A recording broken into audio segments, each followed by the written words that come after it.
Hey guys, it's Sluggy, and I have a new video today. This one's pretty different from some of my other videos because this one's just a drawing video. Yeah, it's not even digital, it's just me recording myself drawing in my sketchbook.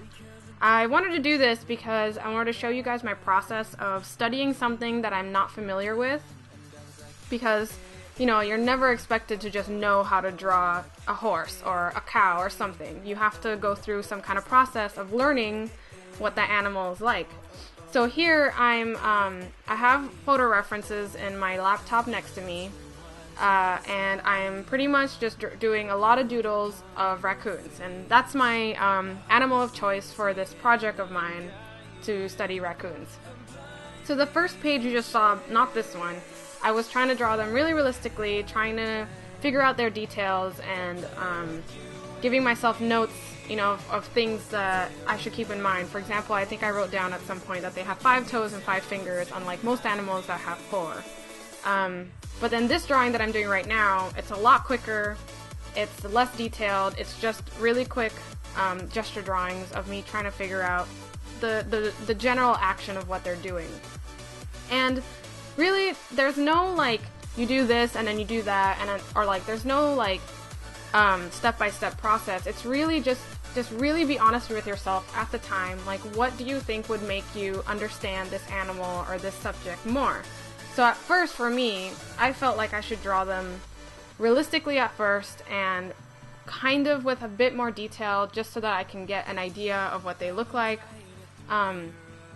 And like an idea of their quirks and stuff. And then here I wanted to do something quicker because I don't even want to, I know the details by now, sort of, and now I just want to see if I can draw them pretty quickly and like if I can make them readable as raccoons at a quicker and less detailed form, you know, things like that.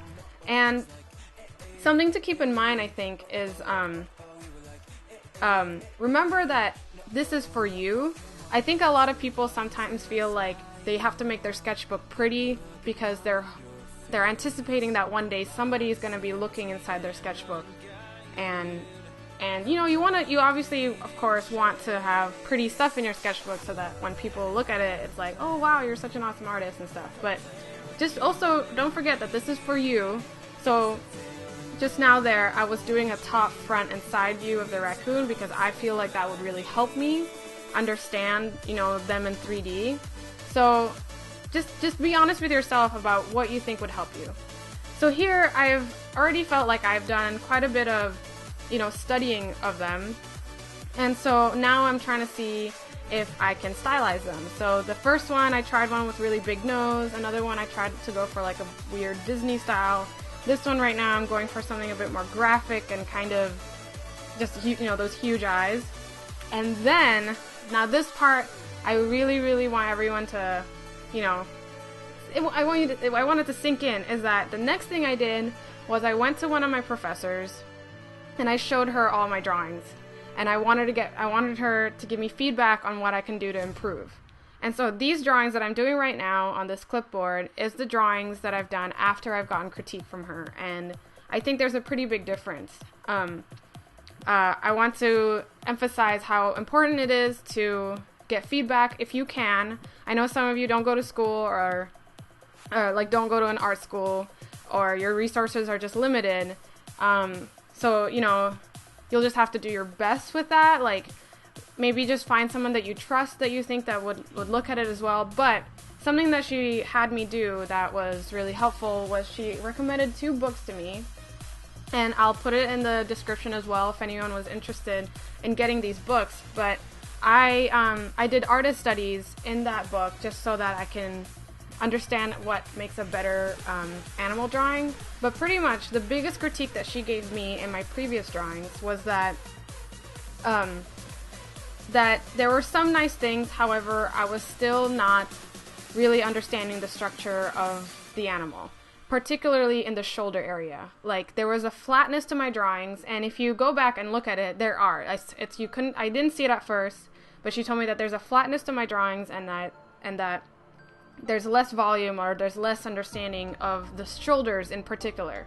So then I copied and studied from the books Vilpu Animal Drawing Manual and another book called The Weatherly Guide to Drawing Animals.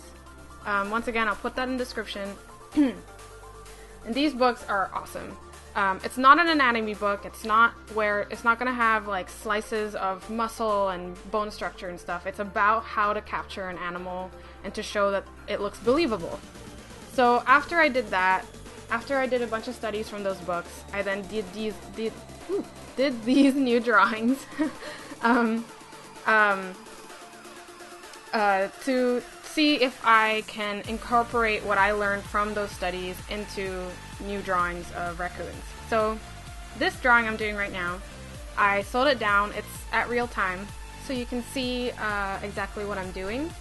So some tips for drawing that I learned in school and from artists online is that I always start with very, very simple shapes. So for example, I just placed a circle for the head, another circle or a long weird shape just for the body and the pelvis, things like that. And really just a circle is, or the oval is just representing the head tilt or something like that, just to make it so that I understand what the structure is underneath before I put on details.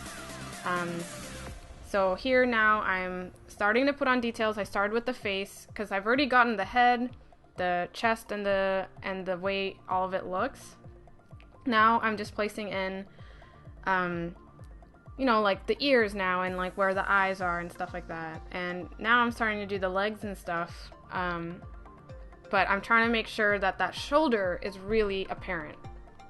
Because in the photo, you know, these animals are very, very hairy and very furry. And I actually didn't see some kind of line or some kind of bump and stuff for the shoulder, for how it looks like. But I put that in there because I know it's there. And I know that as a drawing, it would look clearer and look more believable and also show that I understand an animal's structure as an artist if I put that in there regardless of whether it's in the photo or not. And this is why drawing from life is actually so much more valuable than drawing from photos, and it's because you have to, you know, animals won't pose for you, and so you're gonna have to pretty much put what you know, as well as and combine what you see in front of you. So it's just way better practice to do it from life. So go to a zoo, people. If you have nothing to do this weekend and the weather's really nice, you should go to a zoo and draw a bunch of animals because it's really, really good practice. It forces you to use your imagination, believe it or not, you know, like it's better than using photos because you're forced to really make an animal while it's moved on, you know, from its position that you were drawing in.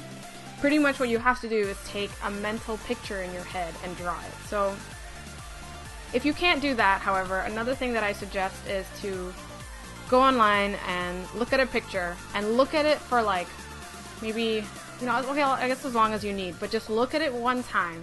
Really see if you can replicate that without looking at the picture again. That's another good way, I think, to practice, because again, you're forced to use your imagination and you're forced to use memory rather than always looking. But yeah, that's pretty much what I have to say about learning something that you're not familiar with. And you know, don't feel bad if you like can't draw something. It just means that you need to study it, which is totally fine. You just need to put the time and effort to, and making sure that you're doing stuff that is helping you rather than what you think other people would want to see.